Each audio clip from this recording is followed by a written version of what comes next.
নমস্কার, আপনারা দেখছেন হাই নিউজ। শুরু করছি আজকে নিউজ টুডে। রবিবার বিকেলে কলকাতা বইমেলা লিটল ম্যাগাজিন প্যাভিলিয়ন তল্লাতে ব্যাগে খাবারের বাক্স বা ভারী জলের বোতলের নিচ থেকে বেরোলো প্রতিবাদের পোস্টার। প্রতিবাদী উত্তাপে বইমেলাকে বিদায়।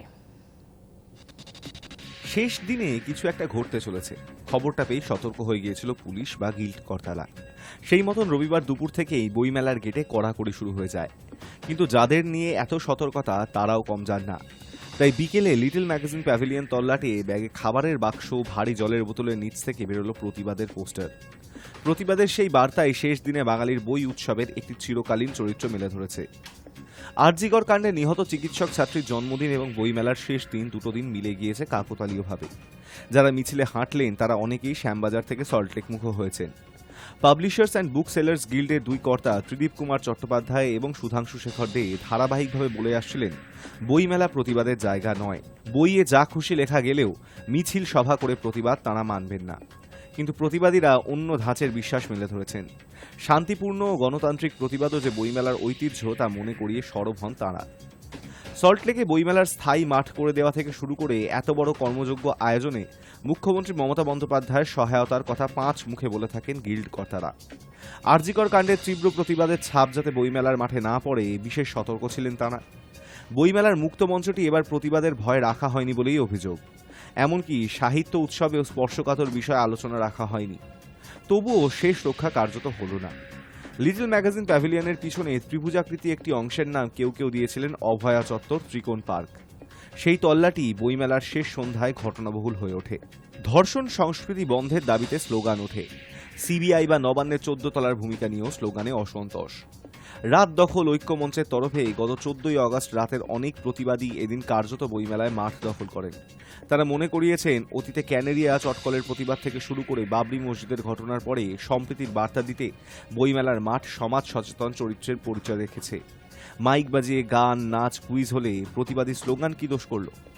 5 বছর আগে নাগরিকত্ব আইন বিরোধী প্রতিবাদেও বইমেলার মাঠে নির্বিচারে পুলিশ লাঠিতে নিন্দার ঝড় উঠেছিল। এই দিন পুলিশের ভূমিকা পরিণত। নজর রাখলেও পুলিশ সংঘাতে যায়নি। লিটল ম্যাগাজিন চত্বর এবং ছাত্র সংগ্রামের স্টলের পাশে প্রতিবাদ দেখা যায়।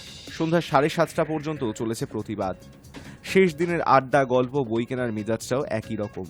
গিল্ড কর্তারা জানান, গতবারের থেকে একদিন কম হলেও 27 লক্ষ জনতা এসেছে। কেনাকাটার হার গতবারের থেকে 5 থেকে 10% বেশি। Hi news network.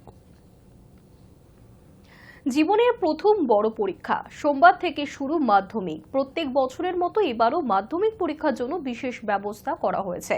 পরীক্ষা কেন্দ্রে চলছে কড়া নজরদারি।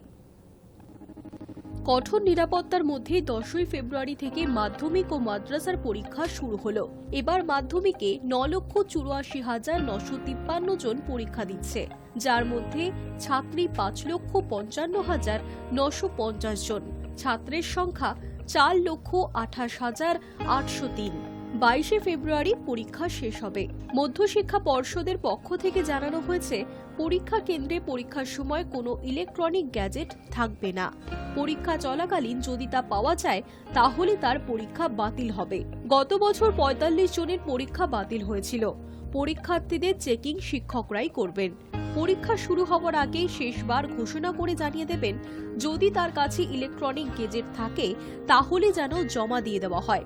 পর্ষদের পক্ষ থেকে জানানো হয়েছে, প্রথম দিন সকাল 9:30 থেকে ছাত্রছাত্রীরা পরীক্ষা কেন্দ্রে ঢুকতে পারবে। 2683টি পরীক্ষা কেন্দ্রে পরীক্ষা নেওয়া হচ্ছে। এদিকে মাধ্যমিক পরীক্ষার্থীদের জন্য সরকারের তরফে বিশেষ বাস পরিষেবাও চালু করা হয়েছে। মাধ্যমিক পরীক্ষার প্রত্যেক দিন অর্থাৎ 10, 11, 15, 17, 18, 19, 20 এবং 22শে ফেব্রুয়ারি স্পেশাল বাসের ব্যবস্থা করা হয়েছে। বাসগুলিতে পরীক্ষা স্পেশাল বোর্ড লাগানো থাকবে, তবে বাকি যাত্রীরাও উঠতে পারবেন সেই বাসে। সকাল 8:45 থেকে স্পেশাল বাস চলবে। দুপুরেও পরীক্ষা শেষের পর 2:15 থেকে স্পেশাল বাস চলবে। বিভিন্ন রুটে চলবে বাস, যেমন দক্ষিণেশ্বর, এসপ্ল্যানেড, কুদঘাট, বেহালা, হাওড়া, গড়িয়া সহ একাধিক বাস। পাশাপাশি মাধ্যমিক পরীক্ষার্থীদের জন্য রাজ্য সরকারের তরফে হেল্পলাইন নম্বরও চালু করা হয়েছে। পরীক্ষার্থীরা যে কোনো সমস্যায় পড়লেই এই নম্বরে ফোন করতে পারেন। 24 ঘন্টা কন্ট্রোল রুম খোলা থাকছে। এই হেল্পলাইন নম্বরগুলি হল 033 232138813 এবং 03325392277। কলকাতা পুলিশেরও হেল্পলাইন নম্বর রয়েছে, তা হল 9432610039। Hi news network. মাধ্যমিকের পরীক্ষা চলাকালীন প্রসব যন্ত্রণা এক পরীক্ষার্থীর। প্রশাসনের তৎপরতায় তড়িঘড়ি নিয়ে যাওয়া হয় হাসপাতালে। মুর্শিদাবাদ জেলার কান্দির বাগডাঙ্গা রামেন্দ্র সুন্দর বিদ্যাপীঠের ছাত্রী হাসিনা খাতুন। এবছর তার মাধ্যমিক পরীক্ষার সেন্টার পড়েছিল কান্দি রাজা মনীন্দ্রচন্দ্র উচ্চ বালিকা বিদ্যালয়ে। বাংলা পরীক্ষা চলাকালীনই হঠাৎ তার প্রসব যন্ত্রণা ওঠে। বিষয়টি জানানো হয় স্কুল কর্তৃপক্ষকে। তারপরই কান্দি থানার পুলিশ ও প্রশাসনের হস্তক্ষেপে তড়িঘড়ি কান্দি মহকুমা হাসপাতালে ভর্তি করানো হয় তাকে। হাসপাতালে বসেই মাধ্যমিকের বাংলা পরীক্ষা দেন ওই ছাত্রী।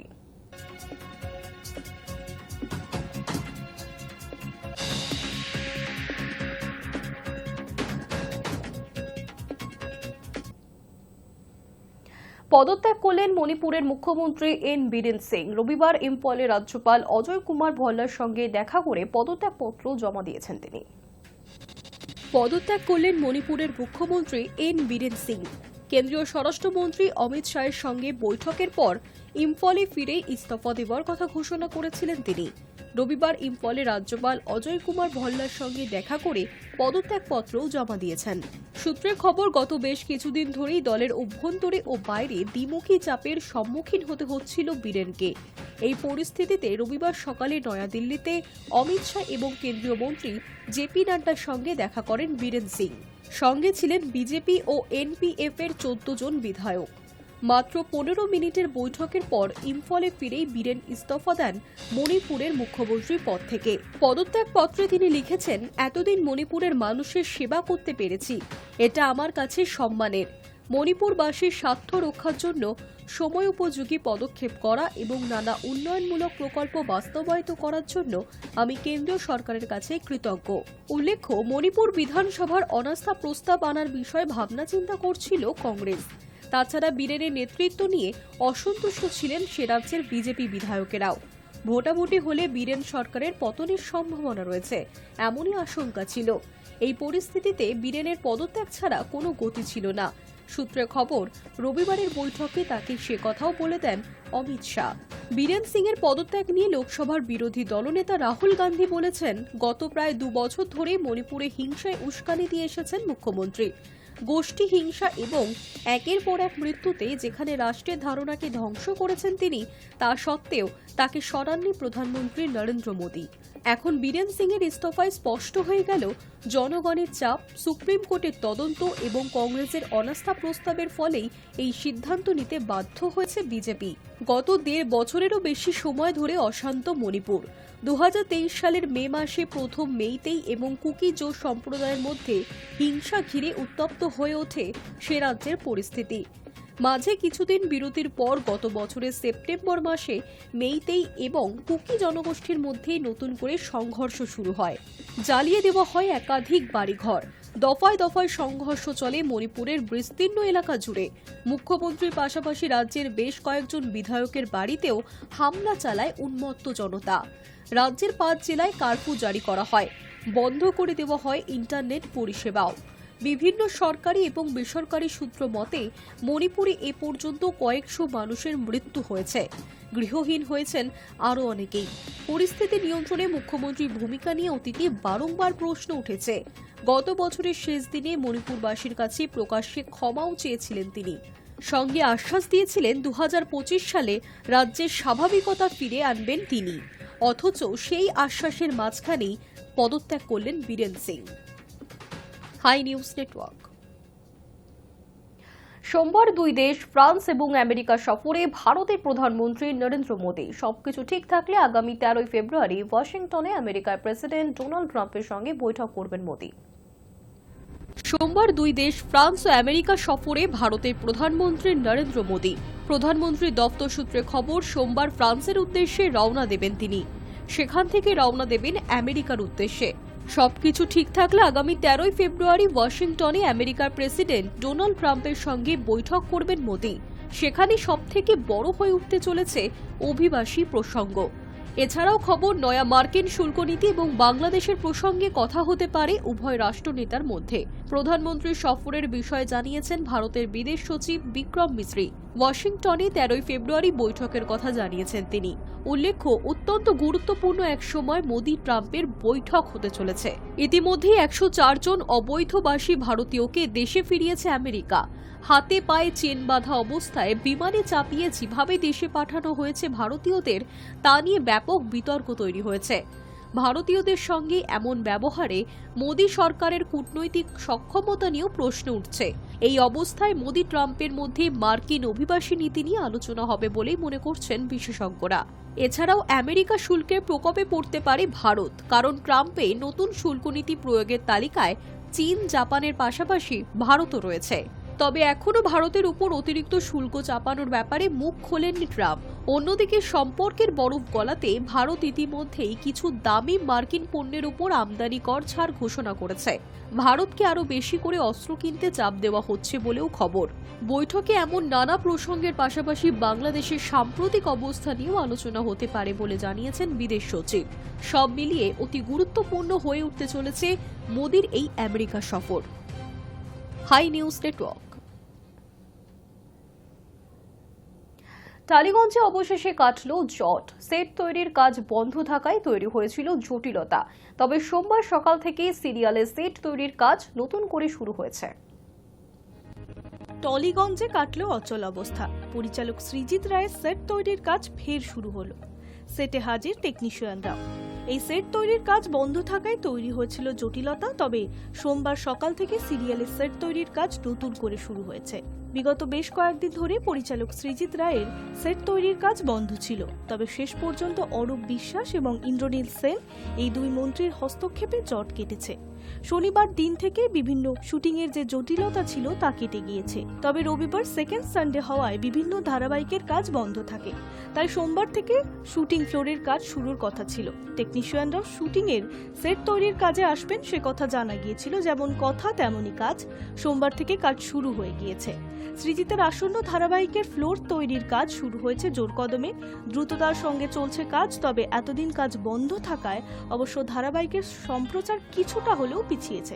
অন্যদিকে জানা গিয়েছে আগামী 20 তারিখ দুই মন্ত্রীর সঙ্গে ফের পরিচালকদের একটি বৈঠক হওয়ার কথা হয়েছে। আগে 16 দফা দাবি জানিয়েছিলেন পরিচালকরা। তার মধ্যে অন্যতম মূল দাবি ছিল, যেখানে 60 জন টেকনিশিয়ান লাগছে না, সেখানে কেন কম টেকনিশিয়ান নিয়ে কাজ হবে না। ফেব্রুয়ারির 20 তারিখ এই 16 দফা দাবি নিয়েই পরিচালকদের সঙ্গে মন্ত্রী অরূপ বিশ্বাস এবং ইন্দ্রনীল সেনের বৈঠকের কথা হয়েছে, এমনটাই জানা যাচ্ছে। এই বৈঠকের পরেই জানা যাবে পরবর্তীতে কি কি পদক্ষেপ নেওয়া হতো। তবে আপাতত চেনা ছন্দে ফিরছে টলিগঞ্জের স্টুডিও পাড়া। কথা মতো সোমবার সকাল থেকে ফ্লোরে হাজিরা হয়েছেন টেকনিশিয়ানরা। এখন আগামী দিনে কি হবে সেটাই দেখার। High news network. তিরুপতি কাণ্ডে গ্রেফতার 3 ডেয়ারি সংস্থার প্রধান। ঘিতে পশুর চর্বি, নানা অনিয়মের হদিশ লাড্ডুতে। অন্ধ্রপ্রদেশে তিরুপতি মন্দিরের লাড্ডু অনিয়মের হদিশ পেল তদন্তকারী সংস্থা। গ্রেপ্তার করা হলো 3টি ডেয়ারি সংস্থার প্রধানকে। ওই লাড্ডু তৈরির জন্য যে ঘি ব্যবহার করা হতো তার যোগানের টেন্ডারে দুর্নীতির অভিযোগ উঠেছে। মোট 4 জনকে গ্রেপ্তার করেছে সুপ্রিম কোর্টের নির্দেশে তৈরি বিশেষ তদন্তকারী দল। তিরুপতি মন্দিরের লাড্ডু নিয়ে গত বছরের শেষ দিক থেকে বিস্তর বিতর্ক শুরু হয়েছিল। অভিযোগ, মন্দিরের প্রধান প্রসাদ লাড্ডুতে মেশানো হয় পশুর চর্বি। যে ঘি তাতে ব্যবহার করা হয় তাতে পশুর চর্বি মিশিয়ে তাতে ভাজা হয় লাড্ডু। প্রথমে এই সংক্রান্ত তদন্ত শুরু করেছিল অন্ধ্রপ্রদেশের পুলিশের বিশেষ দল। পরে মামলাটি ওঠে সুপ্রিম কোর্টে। আদালত যে তদন্তকারী দল গড়ে দিয়েছে তাতে সিবিআই এর পাশাপাশি অন্ধ্রপ্রদেশ পুলিশ এবং ভারতের খাদ্য নিরাপত্তা এবং মান বিষয়ক কর্তৃপক্ষ FSSAI এর আধিকারিকেরাও রয়েছে। সেই দল গ্রেপ্তার করেছে 3টি রাজ্যের পৃথক ডেয়ারি সংস্থার প্রধানকে। ধৃতেরা হলেন উত্তরাখণ্ডের ভোলে বাবা ডেয়ারির বিপিন জৈন এবং প্রমিল জৈন, তামিলনাড়ুর বৈষ্ণবী ডেয়ারির অপূর্ব বিনয় কান্ত এবং তেলেঙ্গানার AR ডেয়ারির রাজু রাজাশেখরন। তিরুপতির লাড্ডুর ঘিতে কী ধরনের অনিয়ম ধরা পড়েছে? সিবিআই সূত্রে খবর, মন্দিরে ঘিয়ের যোগান দেওয়ার জন্য বৈষ্ণবী ডেয়ারির প্রতিনিধিরা AR ডেয়ারি নামে টেন্ডার নিতেন। ভুয়ো নথি দেখিয়ে টেন্ডার প্রক্রিয়ায় কারচুপি করতেন। এছাড়া বৈষ্ণবী ডেয়ারির লোকজন ভুয়ো অ্যাকাউন্ট খুলে দাবি করতেন তারা উত্তরাখণ্ডের ভোলে বাবা ডেয়ারির কাছ থেকে ঘি কেনেন। খোঁজ নিয়ে দেখা গিয়েছে এই পরিমাণ ঘিয়ের যোগান দেওয়ার ক্ষমতা নেই ভোলে বাবা ডেয়ারির। বিতর্কের সূত্রপাত গুজরাটের একটি ল্যাবরেটরি রিপোর্ট থেকে। তাতে দাবি করা হয় তিরুপতির মন্দিরের লাড্ডুতে ব্যবহৃত ঘিতে পাওয়া গিয়েছে মাছ, গোমাংস এবং শূকরের চর্বির নমুনা। তিরুপতি মন্দিরের রান্নাঘরে প্রতিদিন ৩ লক্ষ লাড্ডু তৈরি করা হয়, তাতে ব্যবহৃত ১,৫০০ কেজি ঘি। বিতর্কের মাঝেই সুপ্রিম কোর্ট এই সংক্রান্ত তদন্তের জন্য দল গড়ে দিয়েছিল। তারাই গ্রেপ্তার করল ৩ ডেয়ারির প্রধানকে। তাদের জিজ্ঞাসাবাদ করা হচ্ছে। Hi news network. বেঙ্গালুরুর রাস্তায় এড শিরানের গান বাধা দিল পুলিশ, সমালোচনা ঝড় অনুরাগী মহলে। ফুটপাথে গান গাইছিলেন ব্রিটিশ পপ তারকা এড শিরান। হঠাৎ এই পুলিশ এসে বন্ধ করে দেয় তার গান। রবিবার এমনই ঘটনার সাক্ষী থাকলো বেঙ্গালুরু। আর তারপর থেকেই সমাজ মাধ্যমে বিষয়টি নিয়ে ক্ষোভ প্রকাশ করেছেন শিল্পীর অনুরাগীরা। এই মুহূর্তে কনসার্টের জন্য ভারতে রয়েছেন এড। শনিবার বেঙ্গালুরুতে তিনি কনসার্ট করেন। রবিবার সন্ধ্যায় বেঙ্গালুরুতে দ্বিতীয় অনুষ্ঠান করেন শিল্পী। তার আগে সকালে চার্চ স্ট্রিটে হঠাৎই ফুটপাথে গান গাইতে দেখা যায় তাকে। পরনে সাদা T shirt, half pant, guitar নিয়ে মাইক হাতে শেপ অফ ইউ গানটি গাইতে শুরু করেন শিল্পী। তারপরে সেখানে ভিড় জমা হতে শুরু করে। উপস্থিত মানুষ শিল্পীর গানের সঙ্গে গলা মেলাতে শুরু করেন। দিব্য চলছিল চমকপ্রদ সঙ্গীতানুষ্ঠান, কিন্তু তাল কাটে পুলিশ। হঠাৎই এসে তারা অনুষ্ঠান বন্ধ করে দেয়, এমনকি মাইকেরও তার খুলে দেয়। সেই ভিডিও সমাজ মাধ্যমে ভাইরাল হয়েছে। এরপরেও এডকে খালি গলায় কিছুক্ষণ গান গাইতে শোনা যায়। অনুরাগীদের একাংশের মতে পুলিশ এডকে চিনতে পারেননি, তাই তারা অনুষ্ঠানে বাধা দেয়। অন্য একাংশ দাবি করেছে রাস্তায় অনুষ্ঠানের জন্য প্রয়োজনীয় অনুমতি ছিল না, তাই পুলিশ তাদের যথার্থই কাজ করেছে। তবে পাশাপাশি কেউ কেউ দাবি করেছেন কোনো শিল্পীকে গান গাইতে এইভাবে পুলিশের বাধা দেওয়া উচিত নয়। গত বছর ভারতে কনসার্টে বিপুল সাড়া পেয়েছিলেন। চলতি বছরও ভারতে অনুষ্ঠান করতে এসেছেন ব্রিটিশ পপ তারকা এড শিরান। অনুষ্ঠানের টিকিট নিয়ে ভক্তদের মধ্যে উন্মাদনা তুঙ্গে। বেঙ্গালুরুর পর শিলং এবং দিল্লিতে কনসার্ট করবেন Ed. Hi news network. Mumbai থেকে চেন্নাই বিনোদন দুনিয়ার তারকারা সুযোগ পেলেই পৌঁছে যাচ্ছেন মহাকুম্ভে। এবার গেলেন বিজয়, গঙ্গা স্নান সারলেন অভিনেতা, সঙ্গী মা মাধবী দেবেরাকোন্ডা। পায়ে গুরুতর চোট, এখনো পা ফেলতে পারছেন না নায়িকা, হাঁটছেন কোনো মতে। তাই নিয়েই আগামী ছবি ছাবার প্রচারে ব্যস্ত রশ্মিকা মন্দানা। অনুরাগীরা ভেবেছিলেন বিজয় দেবেরাকোন্ডা হয়তো এই সময় তার প্রেমিকার পাশে থাকবেন। সমাজ মাধ্যমে অনেকে অনুযোগও জানিয়েছেন, কেন রশ্মিকার পাশে নেই তার প্রেমিক, যেখানে নায়িকাও সম্প্রতি স্বীকার করেছেন প্রেম আছে তাদের। এরই মাঝে মহাকুম্ভে মায়ের সঙ্গে দেখা গেল দেবেরাকোন্ডাকে, যা দেখে বিনোদন দুনিয়া অন্য আভাস পাচ্ছে। মিয়া বেবি দুজনেই সম্পর্কের কথা স্বীকার করেছেন। রশ্মিকাকে ইদানিং বিজয়ের পরিবারের সঙ্গেও দেখা যাচ্ছে। তার আগে যুগলের একান্ত সাক্ষাৎ ফাঁস ছবি শিকারীদের কল্যাণে। তখন থেকেই গুঞ্জন চলতি বছরই নাকি 4 হাত এক হতে চলেছে তাদের। আর মহাকুম্ভ স্নান নাকি তারই প্রাক পর্ব। সংসার জীবনে যাতে কোনো দুষ্ট গ্রহ ছায়া ফেলতে না পারে, তার জন্যই গঙ্গা স্নান সারলেন অভিনেতা, সঙ্গী মা মাধবী দেবেরাকোন্ডা। দিন কয়েক আগেই মাকে নিয়ে বিজয়কে দেখা গিয়েছিল হায়দ্রাবাদ বিমানবন্দরে। সাদা পোশাকে ঝকঝকে দেখাচ্ছিল তাকে। গঙ্গা স্নানের সময় দুজনেই গেরুয়া বস্ত্র পরেছিলেন। অভিনেতার গলায় রুদ্রাক্ষের মালা, জোর হাতে সূর্য প্রণাম করতে দেখা যায় তাদের। স্নান সেরে সাদা উত্তরীয় দিয়ে ঊর্ধ্বাঙ্গ ঢেকে মাকে নিয়ে মন্দিরে যান পুজো দিতে। Hi news network. News today এখনকার মতো এই পর্যন্তই। দেখতে থাকুন হাই নিউজ, নির্ভীক নিরপেক্ষ।